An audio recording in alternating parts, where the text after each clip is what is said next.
नासिक मंडली में फिर से प्रभु के संतों के बीच में वचन के साथ आकर संगति करने के लिए जो प्रभु ने मौका दिया उसके लिए धन्यवाद। നമുക്ക് ദൈവഭക്തിയും അതിനോട് ചേർന്ന ദൈവശക്തിയും എന്ന വിഷയമാണ് നമ്മൾ ചിന്തിക്കുന്നത്. आज का विषय है परमेश्वर का भक्ति और उसके साथ में चलने वाला परमेश्वर का सामर्थ। ये विषय में हम मनन करेंगे। ഭക്തിക്ക് അതിനോട് ചേർന്ന ഒരു ശക്തിയുണ്ട്, സ്വർഗീയമായ ശക്തിയുണ്ട്. तो जिस तरह भक्ति है उसी के साथ साथ एक सामर्थ भी है जो स्वर्गीय सामर्थ है, उसे मदद करता है चलाने के लिए। എന്നാൽ ഈ ഭക്തിയുടെ വേഷം ധരിക്കുമ്പോൾ ഈ ശക്തി നഷ്ടപ്പെടുന്നു എന്നുള്ളതാണ് നമ്മൾ ഇന്ന് ചിന്തിക്കുക. എങ്ങനെയാണ് ദൈവിക ശക്തി കിട്ടാതെ നമുക്കുള്ള ദൈവശക്തിയുടെ നഷ്ടമായി പോകുന്നത് എന്നുള്ളതാണ് നമ്മൾ ചിന്തിക്കുന്നത്. परंतु आज अवस्था ऐसा है, जैसा वचन में भी हम पढ़ते हैं कि भक्ति का वेश धारण करने के वजह से अवस्था ऐसा हो जाता है कि उसका सामर्थ जो प्रभु भक्ति के लिए जो देता है वो भी खो बैठता है, जो ढोंगीपना करते हैं। और जितना हम लोग सामर्थ में बढ़ना चाहिए था, क्योंकि भक्ति का वेश धारण करने के वजह से जितना भी सामर्थ जो बचा था वो भी निकल जाता है, सूख जाता है, मुरझा जाता है। इस तरह का अवस्था होता है अगर हम संभाले नहीं तो। നമ്മൾ അറിയാതെ തന്നെ ദൈവഭക്തിയിൽ നിന്നും മാറി നമ്മൾ അഭക്തിയിലേക്ക് മാറുമ്പോൾ നമുക്കുള്ള ദൈവികമായ ശക്തി നഷ്ടപ്പെടുന്നു. നമ്മൾക്ക് ദൈവിക ഭക്തി വരുന്നത് നിത്യജീവനിൽ നിന്നും ആത്മാവിൽ നിന്നും, അഭക്തി വരുന്നത് ജഡജീവനിൽ നിന്നുമാണ്. तो बहुत बार हम जाने अनजाने में हमारा अवस्था जो भक्ति पूर्वक जीवन जो हमें जीना चाहिए था वो नहीं सही तरीके से ना जीने के वजह से अभक्त का सामर्थ में या अभक्ति का जीवन जीने के वजह से प्रभु का सामर्थ खो बैठता है, जिसके वजह से एक बहुत बड़ा नुकसान विश्वासियों का जीवन में आता है। तो एक भक्ति विश्वासी जब भक्ति में जीते समय में वो पवित्र आत्मा के मदद से और उसके अनुसार और उसका निर्देश के अनुसार जीता है। परंतु अभक्त कौन है? जो अपने शारीरिक प्रकृति को, शारीरिक स्वभाव में आश्रय कर भरोसा करके जिया, इसलिए वो अभक्त होकर जी रहा है। നമുക്ക് 2 പത്രോസ് 1 അധ്യായത്തിന്റെ 3 വാക്യത്തിൽ दूसरा पत्रोस 1:3 जब हम पढ़ते हैं, दूसरा पत्रोस 1:3, क्योंकि उसकी ईश्वरीय सामर्थ्य ने सब कुछ जो जीवन और भक्ति से संबंध रखता है हमें उसी की पहचान के द्वारा दिया है, जिसने हमें अपनी ही महिमा और सद्गुण के अनुसार बुलाया है। ആ വാക്യം വായിക്കുമ്പോൾ നമുക്ക് ഒരു ഏകദേശ രൂപം കിട്ടും. അവിടെ ദൈവം നമുക്ക് ഒരു നിത്യജീവൻ തന്നിട്ടുണ്ട്. ആ നിത്യജീവൻ ഭക്തിക്ക് ആവശ്യമുള്ളതെല്ലാം നൽകി തന്നിട്ടുണ്ട്. ജീവനും ഭക്തിക്കും ആവശ്യമുള്ളതെല്ലാം ദൈവജ്ഞാനത്തിൽ, ദൈവപരിജ്ഞാനത്തെ തിരിച്ചറിയാൻ കഴിവുള്ളപ്പോഴാണ് ഈ ഭക്തിയും ജീവനും നമ്മൾ വ്യാപരിക്കുന്നത്. तो वहां पर 2 और 4, 3 और 4 जब पढ़ते हैं समय में स्पष्ट वहां पर हम देखते हैं कि परमेश्वर का पुनरुत्थान के जीवन के वजह से एक विश्वासी जब वो भक्त का जीवन जीता है, वो उसके जीवन के लिए और भक्त के लिए जो भी अवस्था है सब प्रकार का सामर्थ उस विश्वासी को रहता है, उसमें चलाता है। और वो अनंत काल का जीवन के वजह से है वो उसको जीने को हो रहा है। അപ്പൊ അവിടെ 4 വാക്യത്തിൽ फिर वाक्य 4 में നമുക്ക് വിലയേറിയ വാഗ്ദാനങ്ങൾ തന്നിട്ടുണ്ട്. और हमको बहुमूल्य प्रतिज्ञाएं दिया है। ഈ വാഗ്ദാനങ്ങൾ ഏത് ജീവനോടുള്ള ബന്ധത്തിലാണ്? और ये प्रतिज्ञाएं कौन सा जीवन के संबंधित है?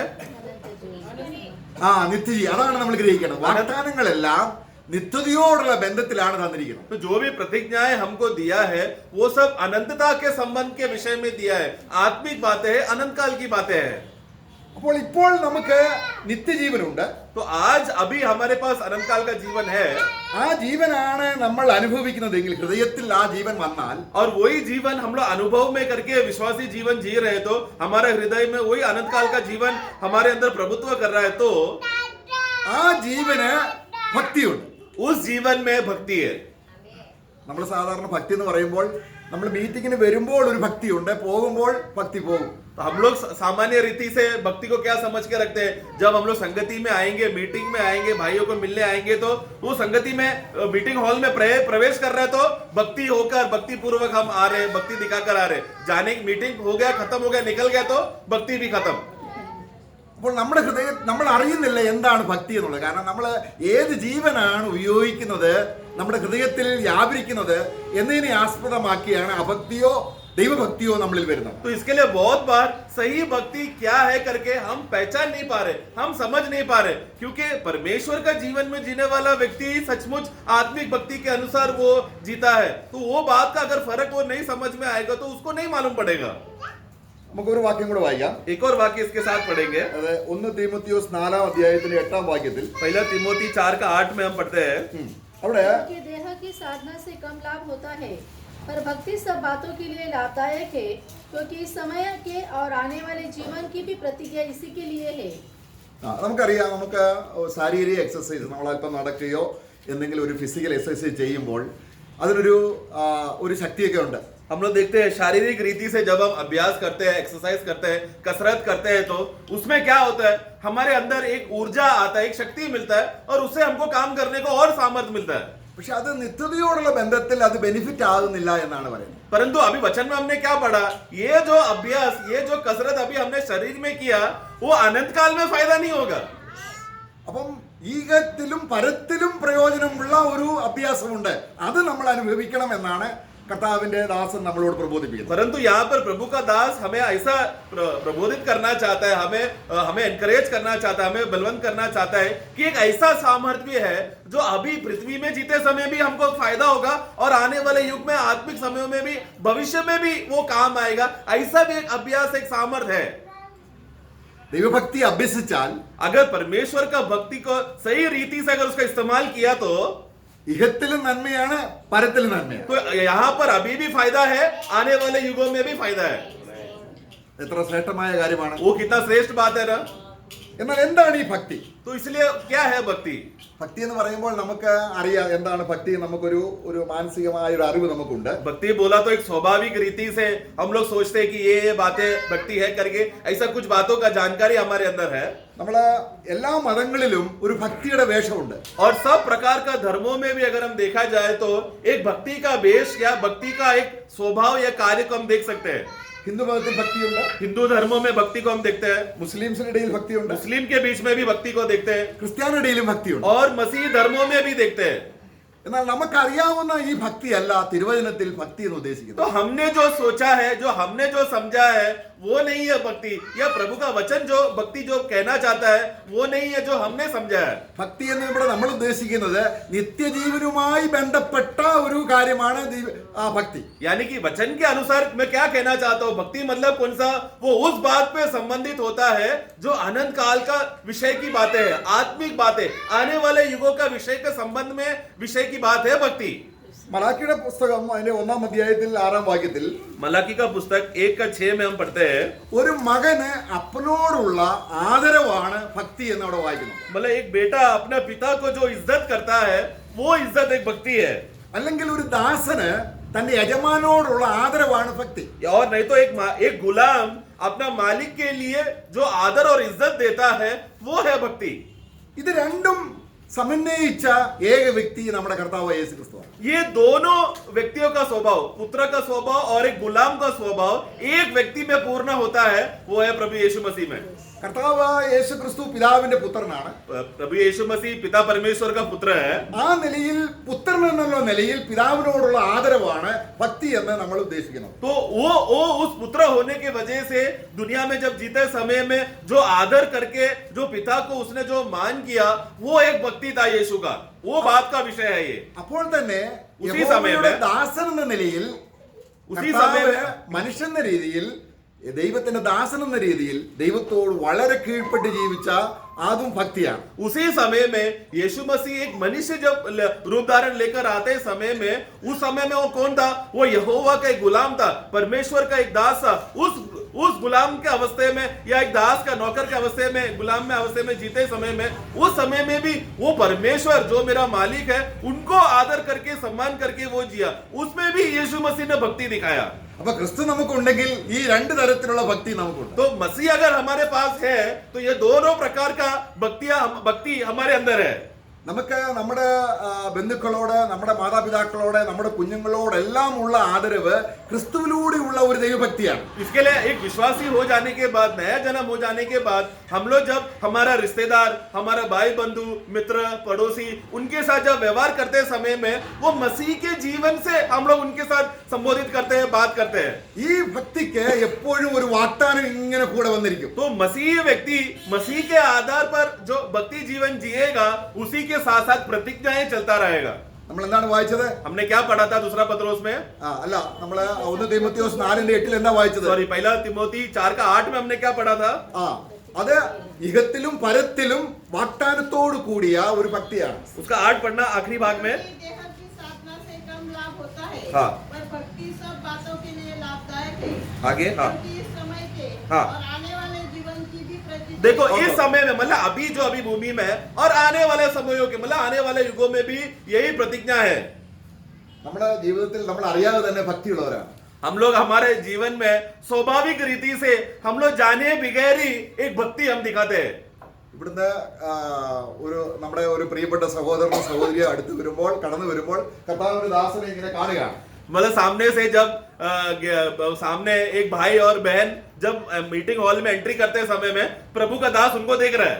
അപ്പോൾ എങ്ങനെയാണ് നമ്മൾ ആ ഭക്തിയുടെ പ്രകടനം? അത് ജഡത്തിലുമാകാം ആത്മാവിലുമാകാം. तो उस समय में भक्ति का प्रकट कैसा करना है करके बाहर वो हम शारीरिक रीति से भी बता सकते हैं, आत्मिक रीति से भी बता सकते हैं. എല്ലാ തരത്തിലുള്ള ഭക്തി പ്രകടനം ലാഭമല്ല. तो सब प्रकार का भक्ति जो हम लोग प्रकट करके दिखाता है वो जरूरी नहीं है कि लाभदायक है. എവിടെ ജഡത്തിന്റെ ഭക്തി വെളിപ്പെടുന്നോ അപ്പം ദൈവഭക്തിയുടെ ശക്തി നഷ്ടപ്പെടും. क्योंकि जहां पर भी शारीरिक रीति से अपना ज्ञान और बुद्धि के हिसाब से भक्ति को दिखाने का यत्न कर कर कोशिश कर कर बाहर प्रकट करने लगेगा, उधर क्या होगा? उस भक्ति के साथ जो मिलना सामर्थ्य, जो परमेश्वर का सामर्थ्य, ईश्वरीय सामर्थ्य है, वो हम खो बैठेंगे. वो सामर्थ्य काम नहीं करेगा जब शारीरिक भक्ति दिखाएंगे. तो അപ്പൊ ദൈവഭക്തി നിത്യജീവനോട് ബന്ധപ്പെട്ടത് ഇവിടെയും ലാഭമാണ് അവിടെയും ലാഭമാണ്. परंतु हम लोग ईश्वरीय भक्ति में या आत्मिक आत्मा के नियंत्रण में अगर भक्ति दिखाए तो उसका फायदा क्या है? इस समय में अभी के लिए भी फायदा है और आने वाले समयों के लिए भी फायदा है. നമുക്ക് നമ്മളെ അറിയാതെ തന്നെ ഈ ഭക്തി പ്രകടമാകുമ്പോൾ ആത്മസഹായത്താൽ അത് ദൈവഭക്തിയിലാണെങ്കിൽ എത്ര ശ്രേഷ്ഠമാണ്, എത്ര അനുഗ്രഹമാണത്. तो कभी कभी क्या होता है, हमारे पास वो नियंत्रण नहीं रहता, अनजाने में होता है. परंतु धन्य है वो व्यक्ति, वो पहचान पाता है कि मैं किस अवस्था में हूं. अगर वो आत्मा में वो भक्ति रहा तो वो भाई के लिए कितना आशीष रहेगा वो. കേവലം നമ്മൾ പ്രകടമാക്കുന്ന അമ്മയപ്പന്മാർ മക്കളോടുള്ള ബന്ധത്തിലും മക്കൾ അമ്മയപ്പന്മാരോടുള്ള ഈ കേവല പ്രകടനത്തിൽ പോലും ഒരു വാഗ്ദാനം ദൈവം നൽകിയിട്ടുണ്ട്. അത് हम लोग एक स्वाभाविक रीति से एक माता पिता अपना बच्चों को जो बहुमान और आदर करते हैं और बच्चे जो अपने माता पिता को आदर और इज्जत देते हैं, वो ये एक साधारण व्यवस्था है जो परमेश्वर ने पहले से ही दिया था. उसमें भी एक प्रतिज्ञा है करके हम देखते हैं. നമുക്ക് വായിക്കാം.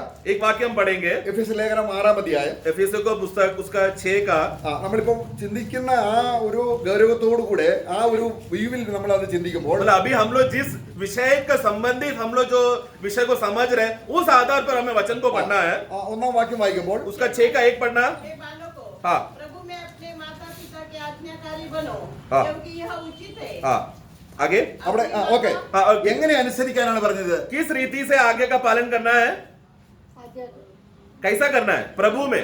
ആ ക്രിസ്തുവിലുള്ള ഭക്തി അതാണ് मतलब നമ്മൾ ചോദിക്കുന്നത്. मसीह का नियंत्रण में, मसीह में, आत्मा में होना चाहिए. बच्चों कैसा करना है? प्रभु में. നമുക്ക് ജഡജീവനിലുള്ള ഒരു ഭക്തിയുണ്ട്, അതിനെ കുറിച്ചല്ല. मतलब हम लोग शारीरिक रीति से हम लोग एक आदर करने का स्वभाव सब मनुष्यों को है, वो रीति से नहीं. അത് കുറച്ച് നാൾ കഴിയുമ്പോൾ റിബൽ ആയി തീരും. क्योंकि वो उस प्रकार का भक्ति का खासियत क्या है? पहला बहुत आदर और इज्जत देगा, आगे चलकर वो बलवा करेगा.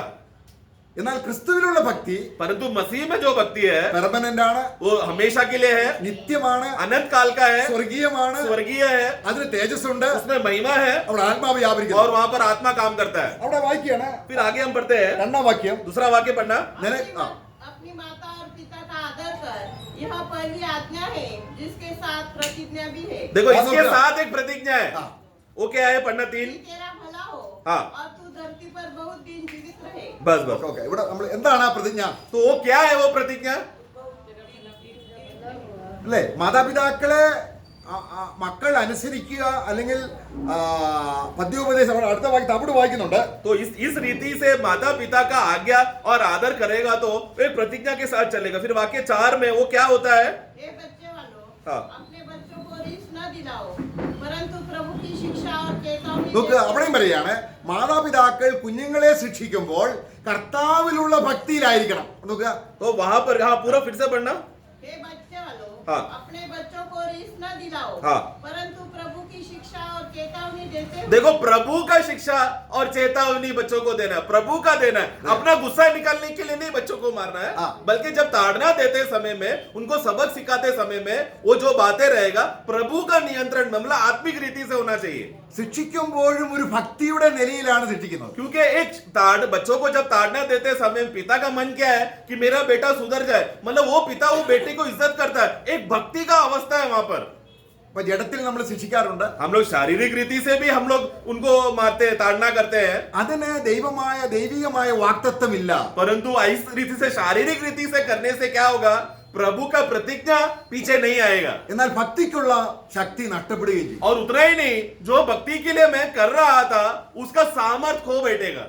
നമ്മളെ കമ്പനിയിലൊക്കെ ജോലി ചെയ്യുമ്പോൾ हम लोग जो कंपनी में काम करते हैं, നമുക്ക് മുകളിലുള്ളവരെ അനുസരിക്കണം. हम लोग हमारे ऊपर के जो बॉस रहते हैं, मालिक रहते हैं, अधिकारियों को हमें आदर करना है। അത് അടുത്ത വാക്യത്തിലുണ്ട്. अगला वाक्य में हम पढ़ते हैं, അവിടെ വായിക്കുന്നത് കർത്താവിനെ അനുസരിക്കാനാണ്. और वो प्रभु में हमें करना है करके लिखा है। അപ്പൊ ഈ പ്രപഞ്ചത്തിൽ നമ്മൾ എവിടെ ജീവിച്ചാലും എങ്ങനെ ജീവിച്ചാലും, ഓഫീസിലാണെങ്കിലും സഭയിലാണെങ്കിലും വീട്ടിലാണെങ്കിലും ഒരു ഭക്തിയുടേതായിരിക്കുന്ന മാർഗം കാണിച്ചുകൊണ്ടാണ് ഒരു ദൈവ പൈതൽ ജീവിക്കേണ്ടത്. तो मतलब एक विश्वासी जब इस दुनिया में जीते समय में, वो कौन सा भी हालत क्यों ना हो, वो नौकरी कर रहा हो, जो कामकाज का अवस्था है, या घर में है, एक पारिवारिक जीवन जी रहा है, जो भी अवस्था है दुनिया में जीते समय में, वो सब जगह पर एक आत्मिक भक्ति उसको नियंत्रण करता है। मतलब वो एक जो रास्ता चलते समय में वो एक भक्ति है जो प्रकट करता है। तो वो विश्वासी मसीह केंद्रित भक्ति प्रकट करना चाहिए। പക്ഷെ ഇവിടെയെല്ലാം ഒരു ദൃഷ്ടിസേവ, അല്ലെങ്കിൽ മറ്റുള്ളവർ കാണണം എന്നതിൽ മാത്രം ഒതുങ്ങി നിൽക്കുന്ന ജഡസേവനത്തിന് പ്രതിഫലവുമില്ല, ആത്മശക്തി നഷ്ടപ്പെടുകയും ചെയ്യും. उसका 6 पढ़ना। मनुष्य को प्रसन्न करने वालों के समान बस मतलब हमारा भक्ति या हम लोग जो आदर करते, इज्जत करते हैं, सम्मान करना चाहिए, वो कैसा नहीं होना चाहिए, मनुष्य को दिखाने वाला रीति से अगर हो रहा है तो मतलब वो व्यक्ति कैसा प्रसन्न करने देख रहा है, शारीरिक रीति से कर रहा है। अगर इस तरह शारीरिक रीति से करेगा तो परमेश्वर का जो भक्ति के लिए जो सामर्थ्य उसके पीछे आएगा, जो मिलना चाहिए, वो रुक जाएगा। നമ്മുടെ കർത്താവാണ് അതിന് എല്ലാത്തിലും മാതൃക. इस विषय के लिए हमारा प्रभु ही एक सच्चा आदर्श है।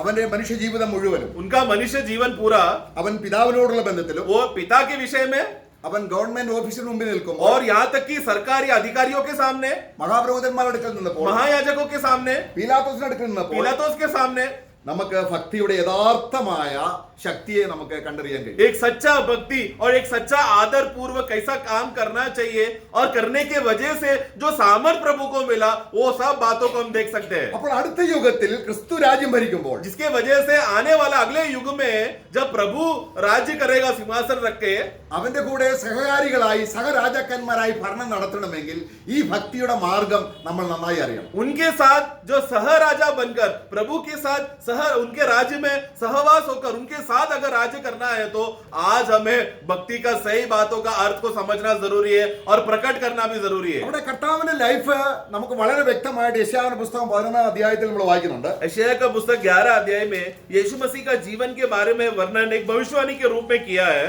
അവിടെ നമ്മള് ദൈവിക, നമ്മൾ നേരത്തെ പത്രോസിന്റെ ലേഖനത്തിൽ കണ്ടത് ദൈവിക ജ്ഞാനത്തിന്റെ കാര്യത്തിലാണ്. ദൈവിക ജ്ഞാനത്തിൽ നമ്മുടെ ഭക്തിക്കും ജീവനും ആവശ്യമുള്ളതെല്ലാം നൽകി തന്നിരിക്കുന്നു എന്ന വിഷയമാണ് നമ്മൾ എടുത്തത്. ഇവിടെ हमने जैसा दूसरा पत्रोस में जब पढ़ते समय में ईश्वरीय ज्ञान के द्वारा, ईश्वरीय गुणों से हमारा भक्ति जीवन के लिए जो भी बातों का जरूरत है, वो सब बातें उस ईश्वरीय ज्ञान में छुपा हुआ है। उसी आधार पर प्रभु जब जीते समय में, ഇവിടെ കർത്താവ് 1000 വർഷം ഭരിക്കുമ്പോൾ, അവൻ സിംഹാസനത്തിൽ ഇരിക്കുമ്പോൾ തന്റെ ഭരണക്രമത്തിൽ ഇങ്ങനെയുള്ള കാര്യങ്ങൾ നമ്മൾ കാണുന്നുണ്ട്. അതിന്റെ 11 അധ്യായത്തിൽ 2 വാക്യം, जब प्रभु अपना 1000 वर्ष में जब राज्य स्थापना करेगा और जब वो सिंहासन रखेगा, उस सिंहासन में जब वो अधिकार में करते समय में, उस समय बातें कैसा होगा। 11 का 2 पढ़ना। यहोवा का आत्मा बुद्धि और समझ का आत्मा, युक्ति और पराक्रम का आत्मा और ज्ञान और यहोवा के भय का आत्मा उस पर ठहरा रहेगा।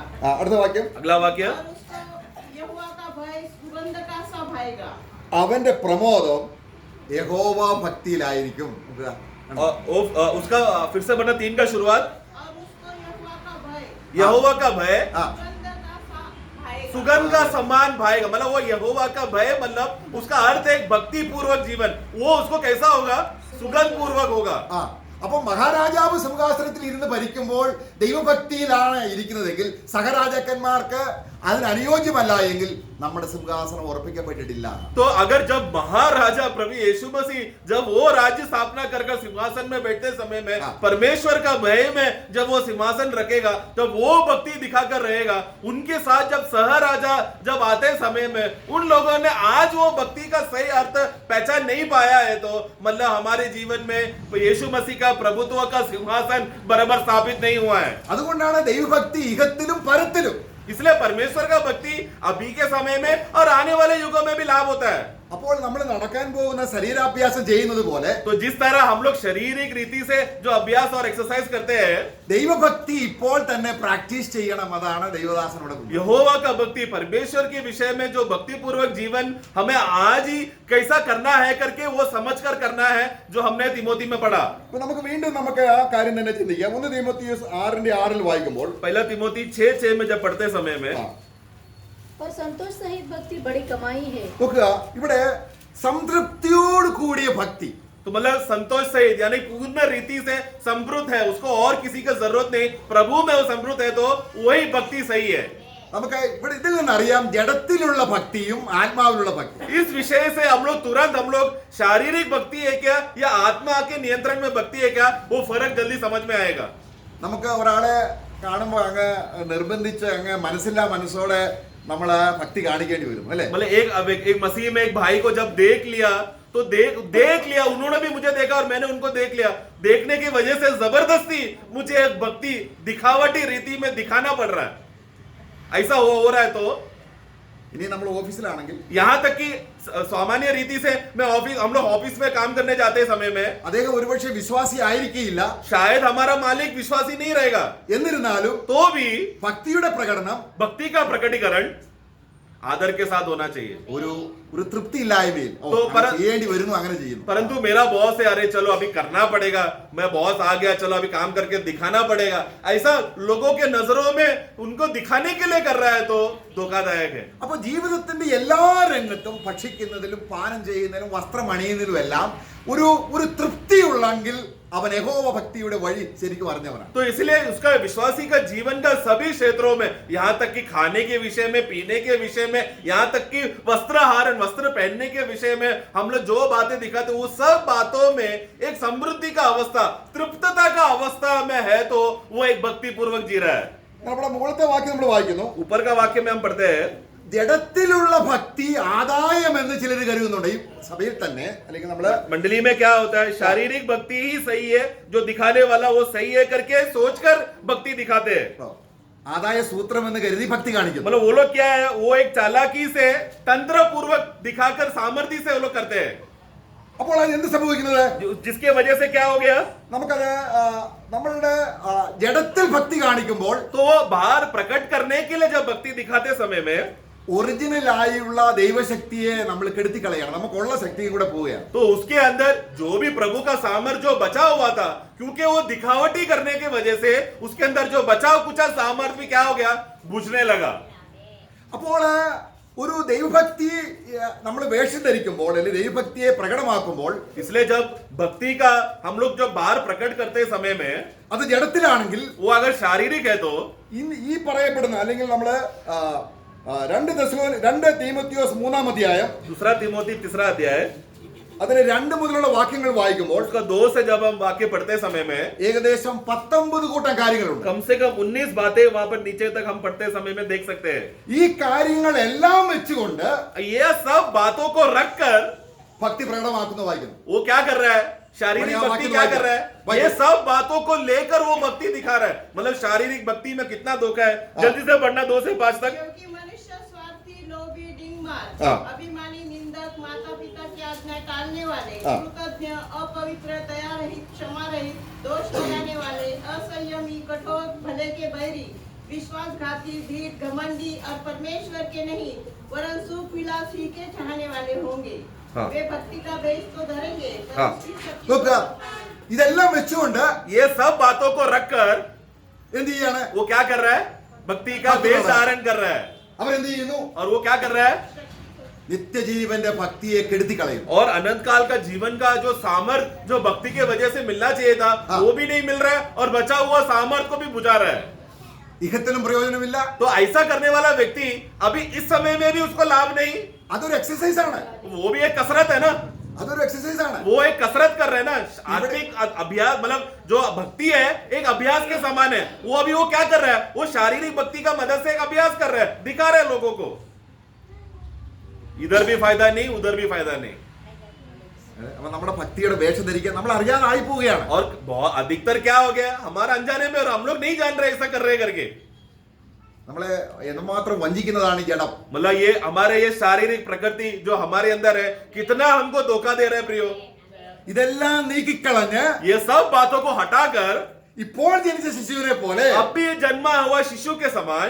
അപ്പൊ ഭക്തിക്ക് എന്ത് വേണം? तो मतलब भक्ति के लिए क्या चाहिए, നമുക്കൊരു മാനസാന്തരം ആവശ്യം. सबसे पहला तो एक मन फिरावट का जरूरत है.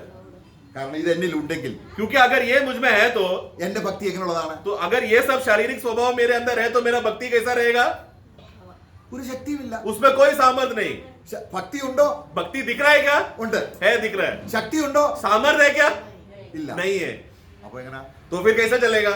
അപ്പൊ അടുത്ത യുഗത്തിൽ പ്രയോജനമുണ്ടോ? तो ऐसा विश्वासी को आने वाले अगले युग में कुछ फायदा होगा, कोई लाभ नहीं. അതുകൊണ്ടാണ് ഈ കാലഘട്ടത്തിൽ വരുമ്പോൾ इसलिए इस समयों में, അന്ത്യകാലത്തോടുള്ള ബന്ധം അവിടെ പറയുന്നത്. खास रीति से अंतिम समयों में, അതിന്റെ സഭകളെല്ലാം मंडलियों में, ഭക്തിയുടെ വേഷം ധരിച്ച് सभी मंडलियों में भक्ति का रूप धारण होगा, प्रकट बाहर प्रकट होगा. നമ്മള് പത്രോസിന്റെ ലേഖനത്തിൽ അതാണ് വായിക്കുന്നത്. पत्रोस में भी हम यही पढ़ते हैं. കാരണം ദ്രവ്യാഗ്രഹത്തിലേക്കും ലോകത്തിന്റെ കാര്യങ്ങൾ നേടാനും ഒരു ഭക്തി ഉപയോഗിക്കുന്ന ഒരു കാലം വരും. मतलब एक ऐसा समय आएगा जहां पर झूठे उपदेश लोग आकर वो लोग क्या करेंगे, लोभी बना विश्वासी लोगों को या सुनने वाले लोगों को लोभी का मन देगा, कमाई करने से एक लाभ होगा करके इस तरह का उपदेश देकर एक भक्ति उत्पन्न कराएगा लोगों के अंदर. അതുകൊണ്ട് ഭക്തി എന്ന് പറയുന്നത് നമ്മുടെ എന്തെങ്കിലും ഭാവപ്രകടനമല്ല. इसलिए सबसे पहला समझना, भक्ति करके बोलते समय में हम मेरे अंदर से कुछ भावनाएं प्रकट होकर आया वो भक्ति है, ऐसा नहीं सोचना, वो गलत है.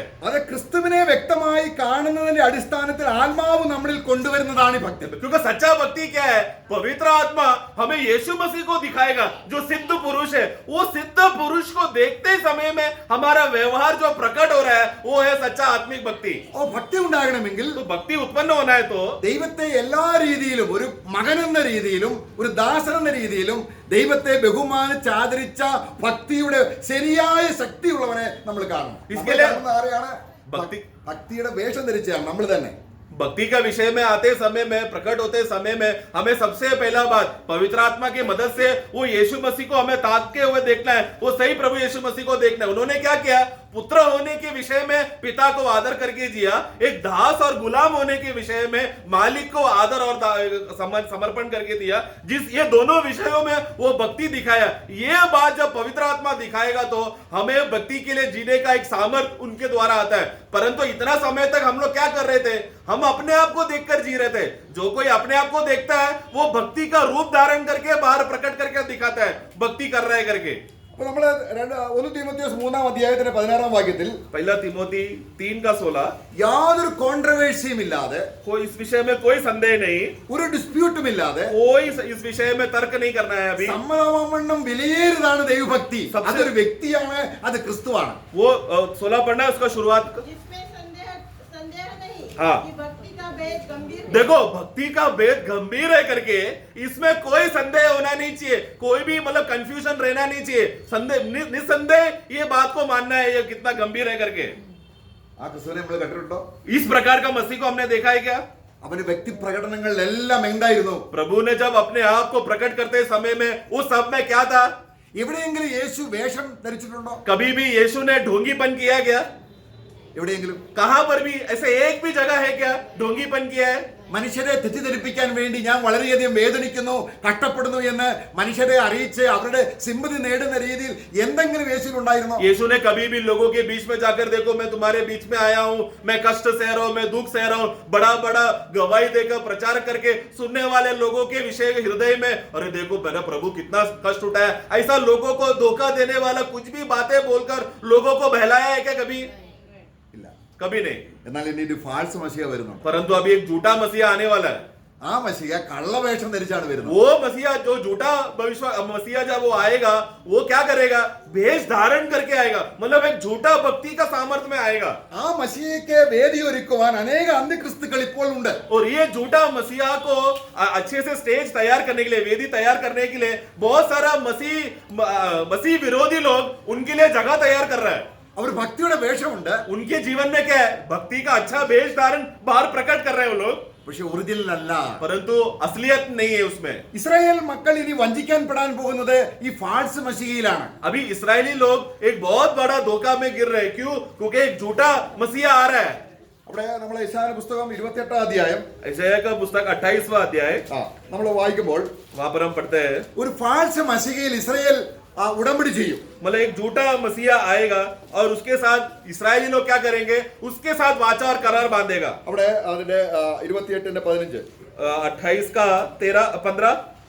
तुमने कहा है, हमने मृत्यु का वाचा बांधी हाँ। और अधोलोक से प्रतिज्ञा कराई है. इस कारण विपत्ति जब बाढ़ के समान बढ़ आए तब हमारे पास न आएगी, क्योंकि हमने झूठ की शरण ली. झूठ की शरण ली. ആകാശത്തിൽ തീ ഇറക്കി, उसने क्या किया, वो झूठा मसीहा ने क्या किया, आकाश से आग निकाला, അടയാളങ്ങൾ അത്ഭുതങ്ങൾ കാണിച്ച് बहुत प्रकार का चिन्ह और चमत्कार किया, വളരെ കഷ്ടപ്പെടുന്നവനായിട്ട് और बहुत मैं कष्ट का सह रहा हूं, मैं मैं दुखी हूं करके बता रहा. ഞാൻ ഒറിജിനൽ ദൈവത്തിന്റെ അടുക്കൽ നിന്ന് വന്നവനാണെന്ന മസിഹയെ തെളിയിക്കാനായിട്ട് वो मैं ही सचमुच परमेश्वर के ओर से आया हूं, तुम लोग जिस मसीहा को खोज कर रहा हो वो मैं हूं, ये बात अपना झूठा भक्ति से प्रकट करके दिखाया. ആ മസിഹയെ തിരിച്ചറിയണമെങ്കിൽ उस मसीहा को पहचानना है तो അടുത്ത വാക്യത്തിൽ ശരിയായ മസിഹയുടെ കാര്യം പറയുന്നുണ്ട്. अगला वाक्य में असली मसीह कौन का उसका स्वभाव दिखाया है. इसलिए प्रभु यहोवा यूं कहता है, हाँ। देखो मैंने सिय्योन में नींव का एक पत्थर रखा है, हाँ। एक परखा हुआ पत्थर, कोने का अनमोल और अति दृढ़ नींव के योग्य पत्थर. ഇവിടെ നോക്കുക, ഈ പത്രം ആരാണ്? ये चट्टान कौन है, ये पत्थर कौन है, പ്രൈസ് ദി ലോർഡ്. Amen. നമ്മൾ ഏത് മസിഹയിലാണ് നോക്കുന്നത്? और हम किस मसीह की ओर देख रहे हैं, ഫോഷ്കിന്റെ മസിഹയാണോ സത്യത്തിലുള്ള മസിഹയാണോ? झूठा मसीहा को हम देख रहे हैं या जो सच्चा मसीह है उसको हम देख रहे हैं. ദൈവം ശോധന ചെയ്ത കല്ലായ മസിഹ, परमेश्वर ने परखा हुआ एक पत्थर, वो ही है हमारा सच्चा मसीहा. അതാണ് 118 സംഗീതത്തിൽ നമ്മൾ വായിക്കുന്നത്. 118 भजन संहिता में हम पढ़ते हैं, ഈ മസിഹയെ കണ്ടുകിട്ടുന്നവർക്ക് ഭക്തിയുടെ ആദരവായ സന്തോഷമുണ്ട്. उनके ऐसा मसीहा को जो पहचान लेता है, जिसने परमेश्वर ने परखा हुआ उस चट्टान को जो ढूंढ लेता है, उनके अंदर भक्ति आता है. അതിന് 22 വാക്യത്തിൽ 118 118 का 22. राजमिस्त्रियों ने जिस पत्थर को निकम्मा ठहराया था वही कोने का सिरा हो गया है. आगे यह तो यहोवा की ओर से हुआ है, हाँ। यह हमारी दृष्टि में अद्भुत है. നോക്കുക, നമുക്ക് ഈ മസിഹയുമായിട്ടാണ് നമ്മൾ പത്രോസിന്റെ ലേഖനത്തിൽ ഈ മസിഹയെ വെളിപ്പെടുത്തുകയാണ്. तो ये मसीहा जो हमारे आंखों के सामने कितना मनोहर और बहुमूल्य है, ये मसीह के बारे में पत्रोस बताता है. ഈ മസിഹയ്ക്കാണ് ശരിയായ ഭക്തി ഉള്ളത്. यही मसीहा में जो प्रभु यीशु मसीह है, सच्चा भक्ति उसमें प्रकट हुआ. നമ്മളിൽ വരേണ്ട നിത്യജീവൻ അവനിലുള്ളത് പോലെ നമ്മളിലേക്ക് വരേണ്ട ഭക്തിയും ശക്തിയും അവനിലാണ്. जिस तरह हमारे अंदर अनंत काल का जीवन आने के विषय में, वो अनंत काल का जीवन पहला किसके अंदर था, यीशु मसीह में था. तो जैसा यीशु मसीह के अंदर का अनंत काल का जीवन हमारे अंदर आया, उसी तरह यीशु मसीह का भक्ति भी हमारे अंदर आया.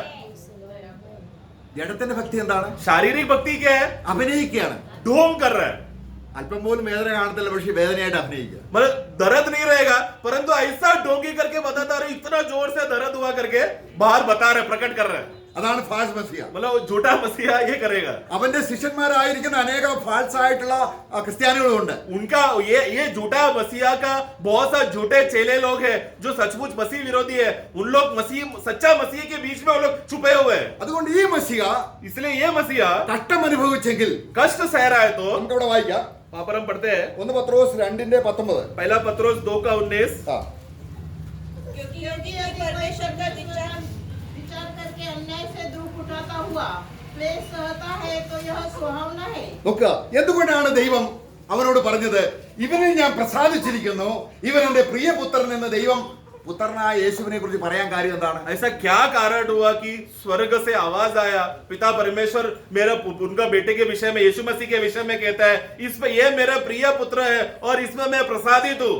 അത്ഭുതം അടയാളം ചെയ്തുകൊണ്ടാണോ? क्योंकि उन्होंने चिन्ह चमत्कार किया, इसके लिए क्या? അത് അന്ന് ക്രിസ്തു ചെയ്യുന്നുണ്ട്. वो तो मसीह विरोधी भी करेगा, എന്നാൽ परंतु ഇവിടെ ക്രിസ്തു കഷ്ടം അനുഭവിച്ച എന്താണ്? यहाँ पर यीशु मसीह कष्ट क्यों सहा? അതാണ് ഇവിടെ നമ്മൾ ശ്രദ്ധിക്കേണ്ടത്. यहाँ पर वो बात को ध्यान देना है. എന്താണ്, എങ്ങനെയാണ്? उन्होंने कैसा सहा? ദൈവത്തെ കുറിച്ചുള്ള മനോബോധം നിമിത്തം परमेश्वर के 19 पढ़ना. क्योंकि यदि कोई परमेश्वर का विचार करके अन्याय से परमेश्वर का विचार करके अन्याय से था. यीशु मसीह ने कैसा अन्याय सहा? पिता परमेश्वर का विचार करते हुए. അത് മാത്രമല്ല, केवल उतना ही नहीं, ഇനിയും അവൻ കഷ്ടം അനുഭവിച്ചതിന് വേറൊരു വശമാണ്. अभी एक दूसरा एक बात भी हम देखते हैं कष्ट सहने का विषय में. അതിന്റെ 3:18 3:18. इसलिए कि मसीह ने भी अर्थात अधर्मियों के लिए धर्मी ने हाँ। पापों के कारण एक बार दुख उठाया। അപ്പോൾ ആർക്ക് വേണ്ടിയാണ് കഷ്ടം അനുഭവിച്ചത്? किसके लिए कष्ट सहा? अभी ദൈവത്തെ കുറിച്ചുള്ള മനോബോധം നിമിത്തം ക്രിസ്തു കഷ്ടം तो അനുഭവിച്ചു. मतलब ये पहला हमने क्या पढ़ा? कष्ट सहते समय में परमेश्वर को विचार करते हुए, मतलब प्रभु का पूरा मन में विचार पिता परमेश्वर था, तब वो अन्याय होकर कष्ट सहा.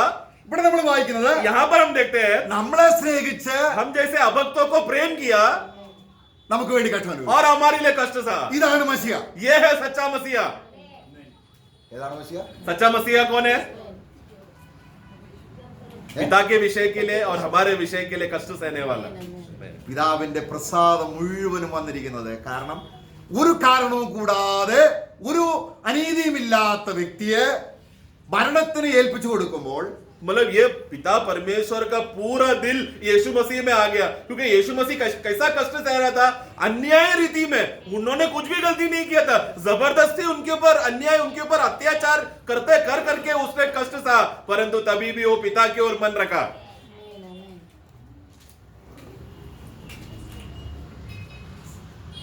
ഒന്ന് പത്രോസ് 3:17 വാക്യത്തിൽ നമ്മൾ ഇപ്പോൾ വായിച്ചത് അത് തന്നെയാണ്. 3:17 में, पहला पत्रोस 3:17 भी हम देखते हैं. क्योंकि यदि परमेश्वर की की यही इच्छा हो हाँ. कि तुम भलाई करने के कारण दुख उठाओ. ഓക്കെ, ഇനി നമ്മൾ അടുത്ത് വായിക്കുന്നത് और फिर हम आगे बढ़ते हैं. 2-ാം അധ്യായം 22 മുതൽ വായിക്കുമ്പോൾ 2:22. ക്രിസ്തു 21 മുതൽ 21 से, हाँ. ക്രിസ്തു നിങ്ങൾക്ക് വേണ്ടി 2:21 पढ़ना. तुम इसी के लिए बुलाए भी गए हो. हाँ. क्योंकि मसीह ने तुम्हारे लिए दुख उठाया. അപ്പൊ യേശു കഷ്ടം അനുഭവിച്ചപ്പോൾ तो यीशु ने जब कष्ट सहा, ഒരു ഭക്തിയുടെ മാർഗം വെളിപ്പെട്ടു അവിടെ. तब उनके जीवन में एक भक्ति का मार्ग प्रकट हुआ. क्या वो कष्ट सहने की वजह से हुआ? അതാണ് യഥാർത്ഥ ഭക്തി. वो है सच्चा भक्ति. അപ്പൊ ആ ഭക്തിയെ പിന്തുടരാനാണ് നമ്മളോട് പറയുന്നത്. उस भक्ति को हमें पीछा होना है करके वो वाक्य कहता है. അതിനാണ് ശക്തിയുള്ളത്. उसी में सामर्थ्य है. നമ്മൾ അല്പമെങ്കിലും ഒരു കഷ്ടം അനുഭവിച്ചിട്ട് അത് 4 പേരെ അറിയിക്കുന്നതല്ല ഭക്തി. मतलब हम लोग ने थोड़ा कष्ट सहकर फिर तुरंत 4-5 लोगों को बुलाकर देखो मैंने कष्ट सहा, ये बताना नहीं है भक्ति. അപ്പോൾ യഥാർത്ഥ ഭക്തി എന്താണ്? सच्चा भक्ति क्या है? നമുക്ക് ജീവനും അതുപോലെ തന്നെ ശക്തി നൽകി തരുന്നതാണ് യഥാർത്ഥ ഭക്തി. मतलब सच्चा भक्ति ये है कि जीवन और सामर्थ उसमें पीछे रहता है. ആ യഥാർത്ഥ ഭക്തിക്ക് പ്രതിഫലമുണ്ട്. और वो सच्चा भक्ति अगर प्रकट हुआ तो आगे चलकर उसका प्रतिफल भी है. നമ്മളത് സദൃശ്യവാക്യങ്ങൾ 22-ന്റെ 4-ാം വാക്യത്തിൽ നമ്മൾ വായിക്കുമ്പോൾ नीति वचन प्रोवर्ब्स का 22:4 में हम पढ़ते हैं. नम्रता और यहोवा का भय मानने का फल हाँ. धन महिमा और जीवन होता है. हाँ, यहोवा का भय. कुछ परिभाषाओं में यहोवा का भक्ति करके बोला है. हाँ. ऐसा करने से क्या होगा? धन और आदर है. धन महिमा और जीवन होता है. हाँ. आमेन, आमेन. ക്രിസ്തു വെളിപ്പെടുമ്പോൾ मतलब जब मसीह प्रकट होगा, അവിടെ നമ്മൾ അവിടെ വായിക്കുന്നത് ഇങ്ങനെയാണ്. हम इस रीति से पढ़ते हैं. അപ്പോൾ ഈ ഭക്തി ഉണ്ടെങ്കിൽ इस प्रकार का सच्चा भक्ति है तो ഈ ഭക്തിയിലൂടെയാണ്, ദൈവശക്തിയിലൂടെയാണ് നമ്മളിലേക്ക് അടുത്ത യുഗത്തിലേക്ക് ഭക്തിയുടെ വഴിയാകുന്ന ചില കാര്യങ്ങൾ ചേർക്കപ്പെടണം എന്നുള്ള വായിക്കുന്നുണ്ട്. तो इस विषय में, इस सच्चा भक्ति में जब हम लोग जीते समय में जो उसके पीछे एक सामर्थ्य के वजह से कुछ बातें और भी बातें प्रकट होगा अगर हम सचमुच जिएंगे तो. അവിടെ 2 പത്രോസ് 1-ാം അധ്യായത്തിന്റെ അടുത്ത വാക്യം നമ്മൾ വായിക്കാം. दूसरा पत्रोस उसका पहला अध्याय में हमने फिर जो अगला वाक्य उसका 4, ഈ ഭക്തി ഉണ്ടെങ്കിൽ ഈ ലോകത്തിന്റെ നാശം നമ്മൾ വിട്ടൊഴിയും.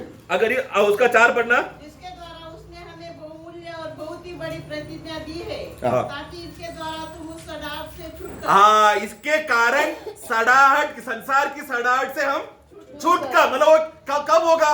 जब सच्चा भक्ति प्रकट होगा तो. കാരണം ലോകത്തെ ഒഴിഞ്ഞു പോകാൻ क्योंकि संसार को मिट जाने के लिए ജഡമോഹം, जो संसार में मिटने वाला बातें क्या है? आंखों की अभिलाषा, कन्मोहम, शरीर की अभिलाषा ജീവന്റെ പ്രതാപം, और जीविता का घमंड, ഇത് ഒഴിഞ്ഞു പോകാൻ ये सब हट जाएगा एक दिन। ഭക്തിക്കുള്ള ശക്തിയിലുണ്ട്. परंतु आज हमारे जीवन में ये हटना है तो भक्ति के पीछे आने वाला सामर्थ जरूरत है, क्योंकि जैसे ही सामर्थ आएगा हमारा संसार का सड़ाहट, संसार का जो भी मोह और अभिलाषा हमारे अंदर आता है, ये सामर्थ उसे कुचल देगा। നമ്മള് സാംസനെ അറിയാം, ശിംശോൻ പഴയ നിയമത്തില് पुराने नियम में शिमशोन को हम जानते हैं ना, വളരെ ശക്തിയുള്ളവനായിരുന്നു. वो बहुत ही सामर्थ्य था। न्याय का पुस्तक में हम पढ़ते हैं। എന്തായിരുന്നു അവന്റെ ശക്തിയുടെ मर्मം? और उसका सामर्थ का शक्ति का भेद में मर्म क्या है? भेद क्या है? ഭക്തിയായിരുന്നു. मतलब वो भक्ति पूर्वक जीवन जीता था। കാരണം എന്താ വെച്ചാ മുടി കാണിക്കുന്നത് ഞാൻ ദൈവത്തിന് ഡിവോട്ടഡ് ആണ്. मतलब उसने बाल बढ़ाया, वो मतलब क्या है? वो नासिर थे, मतलब वो नासरेत व्यवस्था को वो पालन कर रहा था। मतलब मैं एक सच्चा भक्त हूँ, मैं बाल बढ़ाने से मैं ये दिखा रहा हूँ कि मैं आज से यहोवा परमेश्वर के अधीन हूँ। वो भक्ति कर रहा था वो। അവന്റെ തീവ്രമായ ഭക്തി ഉണ്ടായിരുന്നത് കൊണ്ട് തീവ്രമായ ശക്തി तो ഉണ്ടായിരുന്നു. क्यों जितना वो तीव्रता में भक्ति करता था, उतना उसका शारीरिक प्रबल का शक्ति भी बाहर प्रकट होता था। ആൾക്കാർക്ക് ഇന്ന് എന്താ വേണ്ടത്? आज लोगों को क्या चाहिए?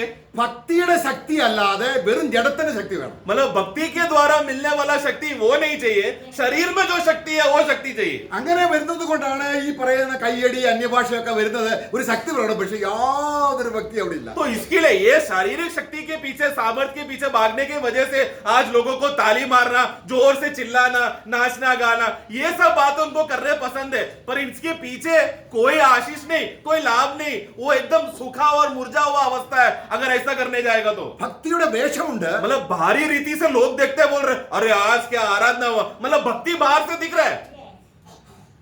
സാംസൺ പറയാണ്, शिमशोन कहता है എന്റെ നാസിർവിധം നീ ദലീലിനോട് പറയാം, എന്റെ നാസിർവിധം എന്ന് പറയുന്ന ഡിവോട്ട്നെസ് നഷ്ടമായാൽ, ഭക്തി പോയാൽ ഞാൻ വെറും ശേഷ മനുഷ്യനെ പോലാകും. वो दलीला को वो क्या बोलता है कि मतलब मेरा बाल हट जाएगा तो मैं सामान्य मनुष्य हो जाऊंगा। उसका मतलब क्या है? यहोवा के ओर का मेरा जो सच्चा भक्ति का जो अवस्था है, वो यहोवा का आश्रय का और निर्भरता को अगर मैंने छोड़ दिया तो मैं सामान्य मनुष्य जैसा बन जाऊंगा, मतलब अन्य जाति बन जाऊंगा मैं। നമ്മൾ ജാതി ആകണോ? हमें अन्य जाति बनना है क्या? ദൈവം നമ്മളെ പുരോഹിതന്മാരാക്കിയിരിക്കുകയാണ്. क्योंकि परमेश्वर ने हमें याजकीय समाज बनाया है, സ്വർഗത്തിലിരിക്കുകയാണ്. स्वर्गीय स्थानों में बिठाया है, നമ്മളെ ഏറ്റു ഉയർത്തി. सबसे ऊंचा बिठाया हमें। പക്ഷേ നമ്മുടെ നടപ്പ് എങ്ങനെയാണ്? परंतु हमारा चाल चलन क्या है? സാധാരണ മനുഷ്യനെ പോലെ. सामान्य मनुष्य के समान, आम मनुष्य, अन्य जाति के समान। സാധാരണ മനുഷ്യനാകണോ? अन्य जाति बनना है क्या? ക്രിസ്തുവിനോടുള്ള ഭക്തി വിട്ടിട്ട് വേഷധാരി ആയാൽ മതി. मतलब मसीह के ओर का सच्चा भक्ति को छोड़ दो तो और भक्ति का वेश धारण प्रकट करो, तुम एक अमान्य अन्य जाति हो। അപ്പോൾ ഭക്തി കൊണ്ട് അടുത്ത യുഗത്തിലേക്ക് ബെനിഫിറ്റ് ആകുന്ന കാര്യങ്ങളാണ് ഇനി നമ്മൾ ചിന്തിക്കുന്നത്. अभी इस भक्ति की वजह से हमने जो आज जो सचमुच सच्चा भक्ति में आश्रय करने की वजह से आने वाले युग में भी लाभ है करके हमने पढ़ा था ना, उसका भी थोड़ा भाग हम देख लेंगे। ശരിയായ ദൈവശക്തി ഉണ്ടെങ്കിൽ, ഭക്തി ഉണ്ടെങ്കിൽ, अगर सचमुच परमेश्वर का भक्ति है तो ശക്തിയുണ്ട്. तो उसके पीछे एक सामर्थ्य है। അല്ലാതെ അത് സാധാരണ രീതിയിൽ ഭക്തിയുടെ വേഷത്തിൽ കിട്ടുന്ന ശക്തിയല്ല. मतलब वो सामान्य रीति से भक्ति का वेश धारण करने की वजह से शक्ति मिल रहा है, विषय वो नहीं है। ഈ ഭക്തി ഉണ്ടെങ്കിൽ ये सच्चा भक्ति है तो ദൈവത്തിന്റെ ശക്തി വ്യാപരിക്കും. सचमुच परमेश्वर का सामर्थ्य कार्य करेगा। അത് ഏതിലൊക്കെയാണ്? और किस किस बातों में है? 5-ാം വാക്യം, दूसरा पत्रोस 2 പത്രോസ് 1-ന്റെ 5-ാം വാക്യം. 1:5 നിങ്ങൾ സകല ഉത്സാഹവും കാണിക്കാനുള്ള ഒരു ശക്തിയാണ് ഈ ഭക്തിയിൽ കൂടെ ലഭിക്കുന്നത്. 5 पढ़ना। इसी कारण तुम सब प्रकार का यत्न करके देखो सब प्रकार का यत्न करके, ये कैसा है? यत्न करने का सामर्थ्य कहां से मिल रहा है हमको? अगर जो विश्वासी सच्चा भक्ति का आधार पर समर्पण करके जिएगा, तुरंत उसको एक सामर्थ्य मिलेगा। वो सामर्थ्य क्या करेगा? सब प्रकार की बातों को यत्न करने के लिए मदद होगा उसको। അടുത്ത വാക്യം ചേരുകയാണ്. फिर उसके बाद अगला अगला वाक्य आ रहा है, നിങ്ങളുടെ വിശ്വാസത്തോട് तुम्हारा विश्वास के साथ और अपने विश्वास पर सद्गुण सद्गुण। और सद्गुण पर समझ हाँ। और समझ पर संयम और संयम पर धीरज हाँ। और धीरज पर भक्ति भक्ति। और भक्ति पर भाईचारे की प्रीति हाँ। और भाईचारे की प्रीति पर प्रेम बढ़ाते जाओ। हाँ। ഇനി അടുത്ത വാക്യം, फिर अगला वाक्य, ഇവ നിങ്ങൾക്കുണ്ടാകണം. ये सब बातें होना चाहिए। നോക്കുക, അവിടെ പറയുന്നത് എന്താണ്? ഇപ്പോൾ നിങ്ങൾക്ക് വിശ്വാസം മാത്രമുണ്ട്, अभी तो तुम्हारे पास सिर्फ विश्वास ही है, അത് ദൈവം തന്നതാണ്. और वो भी परमेश्वर ने दिया है। അവിടെ 1-ാം വാക്യത്തിൽ വായിക്കുന്നുണ്ട്, पहला वाक्य में हम पढ़ते हैं, നിങ്ങൾക്ക് ലഭിച്ച അതുപോലെ അതേ വിലയേറിയ വിശ്വാസം, അല്ലെ? एक का एक पढ़ना। हाँ, एक का एक हमारे परमेश्वर और उद्धारकर्ता यीशु मसीह की धार्मिकता द्वारा हाँ। हमारे समान बहुमूल्य विश्वास प्राप्त किया। देखो हमें एक विश्वास प्राप्त हुआ है, उसके बाद 5वां वाक्य में बातों को जोड़ना बाकी है। അപ്പോൾ ആ വിശ്വാസത്തോട് तो उस विश्वास के मदद से, ഭക്തിയാൽ भक्ति के द्वारा, പരിശുദ്ധാത്മാവിന്റെ ശക്തിയിലൂടെ पवित्र आत्मा के सामर्थ्य से നമ്മുടെ ജീവിതത്തെ മനോഹരമാക്കാൻ, हमारे जीवन को और भी आशीषमय बनाने के लिए, വാഗ്ദാനങ്ങൾ കൊണ്ട് നിറയ്ക്കുവാൻ, प्रतिज्ञा से भर देने के लिए, ഇഹത്തിലും പരത്തിലും നന്മയുണ്ടാകാൻ यहाँ पर भी फायदा हो, आने वाले युगों में भी फायदा हो सके, നമ്മൾ കൂട്ടേണ്ട കാര്യങ്ങൾ എന്തൊക്കെയാണ്? हमें कुछ कुछ बातों को जोड़ना है। അതാണ് വായിച്ചത്. वो है अभी हमने 5 से 7 तक पढ़ा। ഭക്തി ഇല്ലാത്തവർക്ക് ഇത് ഒരിക്കലും ഉണ്ടാകത്തില്ല. परंतु जिसमें सच्चा भक्ति नहीं है, वो ये सब बातें कभी नहीं जुड़ेगा। എങ്ങനെ നമുക്ക് ഉണ്ടാവും? ये सब कैसा होगा? സകല ഉത്സാഹവും, सब प्रकार का यत्न करके, ചെറിയ ഉത്സാഹമല്ല, मतलब छोटा यत्न नहीं, ദൈവത്തിന്റെ എരിവ്. मतलब परमेश्वर का जलन, കർത്താവ് സഭയെ നേടേണ്ടതിന് परमेश्वर मंडली को जीतने के लिए അവൻ പറയാണ് അതേ സഭയെ കുറിച്ചുള്ള ആ ചിന്ത വന്നപ്പോൾ എന്റെ ആ എരിവ് എന്നെ തിന്നു കളയുന്നു. मतलब वो कहता है कि मंदिर के विषय में जो बातें मैं सोचता हूँ, वो जलन मुझे जला रहा है। ആ ഭക്തിയാണ്. वो भक्ति जो यीशु ने तभी दिखाया, അതാണ് പൗലോസ് പറയുന്നത് 1 കൊരിന്ത്യർ 12-ാം അധ്യായത്തിൽ വായിക്കുന്നത്. ഓയ്. 11-ാം അധ്യായത്തിൽ ദൈവത്തിന്റെ ആ ജലസോടെ ഞാൻ നിങ്ങൾക്ക് വേണ്ടി എരിയുന്നു. यही बात पौलुस भी 2 कोरिन्थियों 11 में क्या कहता है? मैं ईश्वरीय धुन का जलन से मैं तुम लोगों को कहता हूँ करके कहता है। അപ്പൊ നിങ്ങളുടെ വിശ്വാസത്തോട്, तो हमारे विश्वास के साथ, ഇപ്പൊ വിശ്വാസം മാത്രമേ ഉള്ളൂ, अभी तो केवल विश्वास ही है, പക്ഷെ ഭക്തി ഇല്ലാത്തത് കൊണ്ട്, परंतु क्योंकि भक्ति से आत्मिक भक्ति नहीं होने की वजह से, നമ്മുടെ ഭക്തി ആയതുകൊണ്ട് ढोंगी बना होने के ज्यादा होने की वजह से ഇതൊന്നും ചേർക്കപ്പെടുന്നില്ല. ये सब बातें जुड़ रहा नहीं है। അപ്പൊ ഭക്തിയുടെ ശക്തിയിൽ ചേർക്കപ്പെടുന്നത് ഏതൊക്കെയാണ്? तो भक्ति के सामर्थ्य में क्या क्या बातें जुड़ता है, എല്ലാത്തിനും ഉത്സാഹം. और उसके वजह से क्या होगा? सब बातों में यत्न करने का एक उत्साह आएगा। Praise the Lord. Praise the Lord. അത് ക്രിസ്തുവിന്റെ ഉത്സാഹമാണ്. वो मसीह का उत्साह है, हमारा नहीं है। നിത്യതയോടുള്ള और ഉത്സാഹമാണ്. वो अनंत काल का विषय का उत्साह है। ഉദാസീനതയോടെ കർത്താവിന്റെ കാര്യങ്ങൾ ചെയ്യുന്നവൻ ശപിക്കപ്പെട്ടവൻ. वचन में हम क्या पढ़ते हैं? जो आलसपन से, उदासपन से प्रभु का कार्य करता है, वो व्यक्ति श्रापित है। സകല ഉത്സാഹവും, परंतु सब प्रकार का उत्साह के साथ, ഏതെല്ലാം നിലയിലാണ് ഉത്സാഹം വരുന്നത് അറിയില്ല. मतलब किस किस तरीके से, किस किस अवस्थे से उत्साह है, कितना प्रकार का है, वो सही रीति से हमको नहीं मालूम, परंतु आत्मा मदद करता है। നമ്മളൊരു മീറ്റിങ്ങിന് വരാതിരുന്നാൽ അതിനെ ഇനി എന്താ ദൈവദാസനോട് പറയേണ്ടതിന്റെ കണക്കുകൾ അതേ കാര്യം ഒന്ന് പറ്റിയില്ലെങ്കിൽ വേറൊന്നല്ലേ? हम लोग मीटिंग में नहीं आया तो अगला दिन प्रभु का दास को क्या बहाना बोलना चाहिए करके मन में 5-6 बहाना कैलकुलेट करके रखते। अगर ये बोला तो ये सफल नहीं हुआ, अगला बहाना तो मन में कैलकुलेट करके रखा है हमने। അതുകൊണ്ട് ഞാൻ സാധാരണ ചോദിക്കാറില്ല എന്താ വരാഞ്ഞത്. इसलिए मैं कभी भाइयों को मैं कभी पूछता नहीं हूँ आप मीटिंग में क्यों नहीं आया, വെറുതെ കള്ളം പറയിപ്പിക്കുന്നതിനാ. क्योंकि मेरे वजह से क्यों उन लोग से झूठ बुलवाऊं। ഭക്തിയുടെ ജീവിതത്തിന് परंतु एक सच्चा भक्ति जीवन में അവൻ ഒന്നാമത് ആലയത്തിൽ വന്നിരിക്കും. वो क्या करेगा? जिसके अंदर सचमुच आत्मा का भक्ति रहेगा, वो व्यक्ति सबसे पहला प्रकट होगा मंदिर में। അത് ആത്മാവിന് ഉത്സാഹമാണ്. वो आत्मिक उत्साह है ये, वो അത് ഭക്തിയുടെ मतलब ഉത്സാഹമാണ്. वो भक्ति का उत्साह है वो। എല്ലാവരും രാവിലെ ആ മഗ്ദലന മറിയം കല്ലറയ്ക്കൽ എത്താൻ കാര്യം എന്താണ്? क्योंकि सवेरे सवेरे प्रभु का दिन में मगदगारी मरियम क्यों एकदम सवेरे सवेरे गुफा में आया, कब्र में സകല आया? ഉത്സാഹവും കഴിച്ച് क्योंकि वो सब प्रकार का यत्न करके അവർക്ക് വേണ്ടി ഏതെല്ലാം കാര്യങ്ങൾ പറഞ്ഞു പറയാം. वो क्या क्या बातें बोल सकती है। ഞാനൊരു സ്ത്രീയാണ്, मैं तो एक स्त्री हूँ, ഞാൻ वो ബലഹീനതയാണ്, बहाना दे सकती है, मैं एक कमजोर पात्र हूँ। ഞാൻ രാവിലെ ഇരുട്ടുണ്ട്, और सवेरे सवेरे बोल, घोर सवेरे मतलब सूरज तभी आया नहीं, मतलब अंधेरे का समय है। പിന്നെ അവിടെ രണ്ട് ദൈവദാസന്മാര് ഭയങ്കര തേജസ്സോടെ ഇരിക്കുന്നു. ഇതൊന്നും അവൾക്ക് വിഷയമല്ല. और उधर देखो 2 स्वर्गदूत लोग भी वहां पर हिफाजत कर रहा है, कब्र खुला है, परंतु ये सब बहाना उसको नहीं चाहिए, उसको बस प्रभु चाहिए। അവിടെ നോക്കുക, ആ ദൂതന്മാരെ കണ്ടപ്പോൾ ദൂതന്മാരെ വണങ്ങിയില്ല. वो जब स्वर्गदूतों को देखा तो वो जैसा स्वाभाविक रीति से यहूदी लोग स्वर्गदूतों को देखते तो झुकते हैं, नम्र करते हैं, परंतु इसने ऐसा नहीं किया। ലോത്താണെങ്കിൽ തന്റെ വീട്ടിൽ വന്ന ഈ യജമാനന്മാരെ 3 പേരെയും യജമാനന്മാരെ എന്ന് വിളിച്ച് കാൽക്കൽ വീണു. लोत को हमने क्या पढ़ते हैं? उत्पत्ति का पुस्तक 19वां अध्याय में जब वो 2 स्वर्गदूत उसके घर में आया तो हे मेरे प्रभुओ बोलकर दोनों स्वर्गदूतों को देखकर नमन करके दोनों को घर पे बुलाया। ഭക്തിയുടെ മാർഗമറിയാവുന്ന ആ മറിയ परंतु जो सचमुच भक्ति का रहस्य जाने वाला मरियम, ദൂതന്മാരെ വണങ്ങിയില്ല. वो स्वर्गदूतों को देखा तो वो झुकी नहीं, അവൾ വണങ്ങിയത് ആരെയാണ്? बल्कि सचमुच दंडवत और नमन किसको किया उसने? सिर्फ यीशु को, സകല ഉത്സാഹവും सब കഴിച്ചു. प्रकार का यत्न करके. ഇങ്ങനെ ചെയ്താൽ इस तरह अगर किया तो ഉണ്ടായാൽ മാത്രം പോരാ, सिर्फ होना चाहिए उतना ही नहीं, ഇത് വർദ്ധിക്കണം. ये बढ़ना भी है. അതിന്റെ 9-ാം വാക്യം 8-ാം വാക്യം. उसका दूसरा पत्रोस 1:8, क्योंकि यदि ये बातें तुम में वर्तमान रहे हाँ। और बढ़ती जाए रहे और बढ़ती रहे. देखो वर्तमान में रहना भी है और बढ़ना भी है, तो तुम्हें हमारे प्रभु यीशु मसीह की पहचान में निकम्मे और निष्फल न होने देगी. मैं 11-ാം വാക്യം കൂടെ വായിച്ച് അവസാനിപ്പിക്കാം. 11 वाक्य भी ऐसा लोगों को क्या होगा. 11वां वाक्य, वरन इस रीति से तुम हमारे प्रभु और उद्धारकर्ता यीशु मसीह के अनंत राज्य में बड़े आदर के साथ प्रवेश करोगे. बड़े आदर के साथ प्रवेश करोगे. Praise the Lord. Praise the Lord. ദൈവം ജയാളികളെ വിളിക്കുകയാണ്. प्रभु एक दिन विजयशाली लोगों को बुलाएगा. അവർക്കാണ് ശരിയായ ഭക്തി. वो लोग ही रहेंगे, सच्चा वीर लोग ही रहेगा जिसमें सच्चा मसीह भक्ति था. അവരെ ക്രിസ്തുവിനോടൊപ്പം സഹരാജാക്കന്മാരായിരിക്കുമ്പോൾ ये लोग जब मसीह के साथ सह, ദൈവഭക്തിയുടെ മർമ്മത്തെ നന്നായി ഭൂമിയിൽ വെച്ച് ഗ്രഹിച്ചു. ये लोग वो लोग रहेंगे जो भूमि में वर्तमान में रहते समय में प्रभु का सच्चा भक्ति का भेद बिना कोई शक का, बिना कोई संदेह का सही रीति से वो लोग समझ गए थे. പ്രിയമുള്ളവരെ, ദൈവം നമ്മളെയും അതിനാണ് വിളിക്കുന്നത്. इसलिए प्रियो वही बुलावट हमें भी है, वैसे ही प्रभु ने हमको बुलाया है. അവന്റെ ശക്തിയുള്ള ഭക്തിയെ നമുക്ക് അഭ്യസിപ്പിക്കാം. इसलिए हम लोग उस भक्ति का अभ्यास करें जिसमें सामर्थ्य है. എങ്ങനെയുള്ള ശക്തിയെ കെടുത്തുന്ന ഭക്തിയല്ല, मतलब उस प्रकार का भक्ति नहीं होना चाहिए. मतलब भक्ति आया सामर्थ बुझ गया, ऐसा भक्ति नहीं होना चाहिए.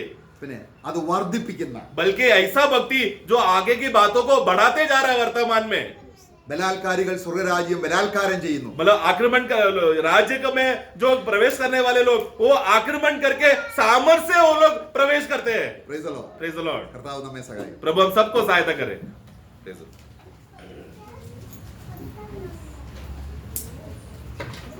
Praise the Lord. भक्ति है, शक्ति नहीं है तो दौड़ नहीं पाएगा. भक्ति को चुराने वाला भक्त कपट भक्ति है. प्रियो, वास्तव में मंडली जीवन में हमें रोज रोज कितना भक्ति में बढ़ना चाहिए. एक सच्चा भक्त को पाने के लिए प्रभु देखता है. प्रभु के ढूंढने वाला भक्त है प्रभु का उपस्थिति में. और आज जो पढ़ा हुआ भाग में है ना, ये बात जिसमें नहीं है उसका 9 वचन में लिखा है. कौन सा? दूसरा पत्रोस 5 अध्याय का 9 वचन में. क्योंकि जिसमें ये बातें नहीं हाँ, वो अंधा है. अभी अंधों का झूठ है. किसका झूठ है? अंधों का झूठ. अंधों का झूठ बोलेगा तो आपको अच्छा लगेगा, क्योंकि वचन में लिखा है इसमें ये बात नहीं, वो आता है. इसके बाद किसके साथ अब जोड़ा जाएगा है? क्योंकि पूरा प्रयास करके ये बढ़ाना है, क्योंकि आत्मीय जीवन बढ़ने वाला जीवन है. अभी ये बात अगर नहीं है तो वचन कहता है वो अंधा है. अभी आप देखिए, अभी झूठ कौन सा झूठ है? अंधों का झूठ है. हमें ये बात को पार करना है प्रियो, क्योंकि आपको मालूम है, प्रभु हमारा भक्ति को देखता है ना. कई बार क्या है कि अपन बाहर से है, क्योंकि क्या है, अभी आपको मालूम है कोई कंपनी में काम करने वाला भी दिल से नहीं करता. वो बॉस बहुत खतरनाक है, थोड़ा डेंजर है. इसलिए बॉस को खुश करने के लिए ऐसा मंडली में भी होता है. मंडली में लोग क्या बोलते हैं, प्रभु का दास बहुत स्ट्रिक्ट है भाई. अरे प्रभु का दास नहीं, दास का बाप स्ट्रिक्ट है, वो है बड़ी बात. नहीं समझा? हमारे प्रभु स्ट्रिक्ट है, तो फिर प्रभु का दास स्ट्रिक्ट नहीं रहेगा. वो रहना बहुत जरूरी बात है. हमारे जीवन में हर एक बातों में हमें एक सच्चा भक्त बनना है ना. आपको मालूम है, शास्त्री और फरीसी लोग उस समय का दुनिया का दृष्टि का टॉप भक्त था. प्रभु ने उसको क्या नाम दिया है? मत्ती 23 अध्याय पढ़ेगा तो 8 बार उनको बोला हे कबड्डी भक्त, कपट भक्त है ना. मतलब 23 अध्याय का 13 वचन से शुरू किया, आखिर में बोला ये सर्प का संतान. देखा मतलब ये कपट भक्त को आखिर में प्रभु ने क्या बोला? सर्प का संतान. आप देखिए कितना भारी बात है प्रिय. हमारे जीवन में आज हमारा भक्ति को देख करके स्वर्ग क्या गवाही देगा.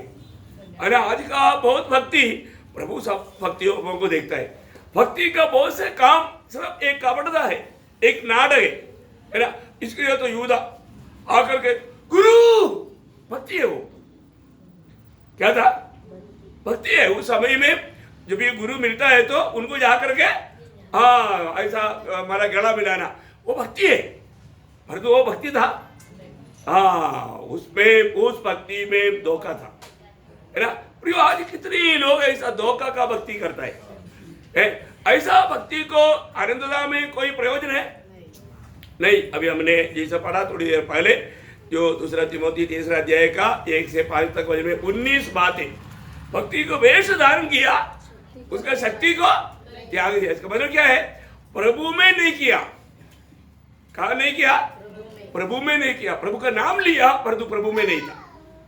कितना भयंकर बात है फिर हमारे जीवन में, हमारे एक बातों में देखना है, परखना है, आज मैं वास्तव में प्रभु में है कि नहीं। तो मुझे मानो बहुत अच्छा लगा, क्योंकि क्या है, आगे का अपना भाग संडे को ही बोलना था, इसलिए क्योंकि सबको जानना था कि उधार पाया है कि नहीं, समझ में आया। हाँ, इसलिए प्रभु ने बराबर संदेश दिया। देखो ये बात उसको और भी मजबूत करने वाला बात है, और भी हमें समझने वाला बात है। देखो प्रभु हमको बहुत प्यार करता है। हमारे जीवन में हम इस आखिरी समय में किसी प्रकार का भी धोखा में नहीं पड़ना, क्योंकि कल आजकल क्या है, मंडलियों में सच्चा उधार पाया लोगों की संख्या बहुत कम है, बहुत कम है। मैं आपको देखो अभी एक बात मैं आपको बताऊं, अभी कई बार बताया वो बात है, एक मसीह जीवन का अर्थ क्या है प्रियो? मसीह जीवन फिलिपियों 1:21 है, जीना मसीह मरना लाभ है, वो है मसीह जीवन है। अभी वो भी जीवन हमारे साथ परखेगा तो क्या बोलेगा? और भी साफ बात है, जब रोमियो 14 अध्याय का 7-8 बजे क्या बोला? हम में से कोई अपने लिए नहीं जीता, फिर किसके लिए जीता? प्रभु के लिए। वो है मसीह जीवन। हम बोलते हैं कि हम विश्वासी है, परंतु ये वजन को कोई कितने लोग परखा है? प्रिय, हम मसीह के लिए जीता और मसीह के लिए मरता, जीता है तो भी मरता है तो भी हाँ मसीह का है। ये अवस्था है प्रियो सच्चा भक्त का अवस्था। इसके अलावा जो अवस्था है वो स्वर्ग के सामने उसका कुछ भी मूल्य नहीं है, मूल्य नहीं। हम लोग में कितने लोग बोलेंगे मेरे लिए जीना मसीह है, मरना लाभ है? अरे ऐसा नहीं है, फिर हम अपने आप को भक्त बोलकर क्या फायदा? उसको भक्ति का थोड़ा भी, मैं बोला ना हमारा देश में नैयप्पम बोल के एक अपम मिलता है, नैयप्पम, मैंने कई बार बोला दही, वो मतलब घी का मतलब रिका क्या रोटी मतलब, पर तो घी है ही नहीं, तेल है तेल मतलब उसका स्मेल भी नहीं, ऐसे बात हो गया। अभी विश्वासी बोलता है कोई स्मेल भी नहीं, कोई गुण भी नहीं, क्या फायदा प्रियो है? कितना बड़ा धोखा खाएगा। अपन आदर के साथ प्रभु की आगमन के दिन में प्रभु के साथ भेंट होना है तो प्रियो एक सच्चा भक्ति का जीवन बिताना है। प्रभु ने हमें दुनिया से उसकी महिमा के लिए अलग किया है। अगर हम प्रभु की महिमा नहीं किया, हम अपना मनमानी किया तो उसको क्या बोलेगा? Praise Lord. इसलिए प्रभु का प्यार है, प्रोत्साहन मिलता है। ये प्रोत्साहन को तुच्छ ना करे। हमारे प्रभु जल्द आएगा और एक सच्चा भक्त बन करके जीवन बिताते हुए उस दिन ए मेरा विश्वास योग्य दास, ये पुकार सुनने के लिए और क्या चाहिए प्रियो? यो एक शब्द सुनने में आ गया तो बहुत हो गया। मेरे भले और विश्वास योग्य दास, आज की अवस्था में प्रभु हमें देख करके मेरे भले और विश्वास योग्य दास कहेंगे? पर नहीं कहा, नहीं कहने लायक जीवन बिताया, क्या फायदा प्रिय है? हमारा ये सारा नाटक खत्म हो जाएगा।